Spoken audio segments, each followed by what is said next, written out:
नमस्कार आप सभी को। Me as a Aman Kumar Mishra, Me as a Aditi Kaur. we as a legal intern came here to data analysis and report survey of whatever here minings are happenings and severe issues. What are the severe issues and health cares in this Muslim communities or in this village?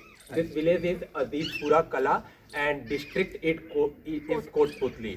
तो आज हम लोग यहाँ पे जानने आए हैं और एक रिपोर्ट तैयार करने के लिए आए हैं कि यहाँ पे जो भी ये माइनिंग जो भी हो रहा है इसके चलते क्या क्या लोगों को समस्याएं आ रही हैं। तो सबसे पहले मैं यहाँ के एक काजी साहब हैं, उनसे मैं बात करना चाहूँगा। तो आप बताइए कि यहाँ पे कौन कौन सी समस्याएं आ रही हैं। यहाँ पर सबसे ज़्यादा प्रदूषण बहुत ज़्यादा है, जिससे सांस लेने में दिक्कतें हैं। हमारे पेड़ पौधे सब में मकान छत वो सब इसके अंदर, और ज़्यादा से ज़्यादा सबसे ज़्यादा प्रॉब्लम तो जब आदमी सोता हुआ है तो अचानक से कोई जैसे कोई आवाज़ आती है गुनगुनाहट की, जैसे कंपन जैसे ऐसे लगता है। तो ये आपको पीछे दिख भी रहा होगा कि ये जो जितने भी ये बंजर जमीन हो गए हैं और यहाँ पे जितने भी पेड़ पौधे हैं उन सभी पे उजले उजले कलर के पूरे धूल मिट्टी उड़ रहे हैं। और अब मैं सरपंच जी से बात करना चाहूँगा कि यहाँ पे कौन कौन से और इश्यूज हो रहे हैं। हमारे यहाँ पे ये हॉल वगैरह चल रहे हैं, तो धड़कन हो रही है। धड़कन होने से सभी मकान में दीवार आ रही है, कहीं पे पट्टी टूट रही है कहीं पे।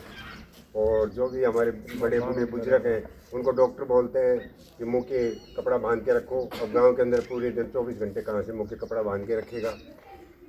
और घर वालों में भी जब सुबह झाड़ू निकालती हैं तो पहले झाड़ू नहीं, अब मकान के अंदर से निकालते हैं झाड़ू, तो वैसे ही सफ़ेद सफ़ेद वाइट कलर की मिट्टी निकलती है।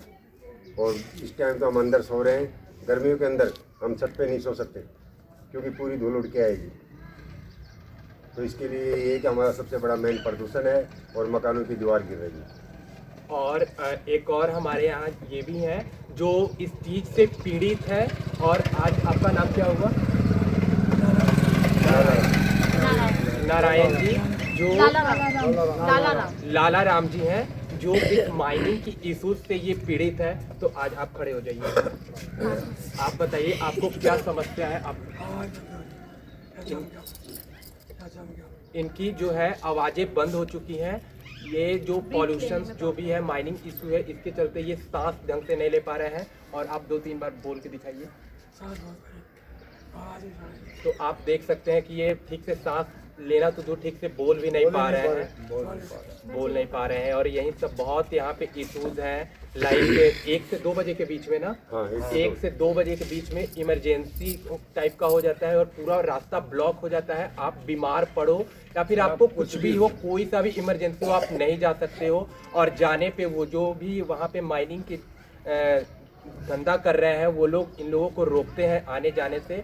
और यहाँ पे हम ये भी जानने का कोशिश करेंगे कि जितनी भी यहाँ पे लड़कियाँ हैं वो इस माइनिंग इशू के चलते यहाँ पे पढ़ भी नहीं पा रही हैं ढंग से।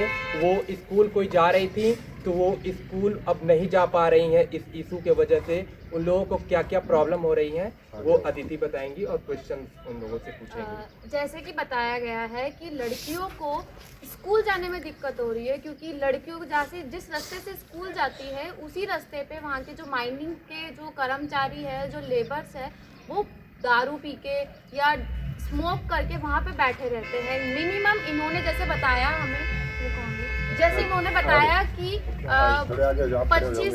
25-30 लड़के रहते हैं।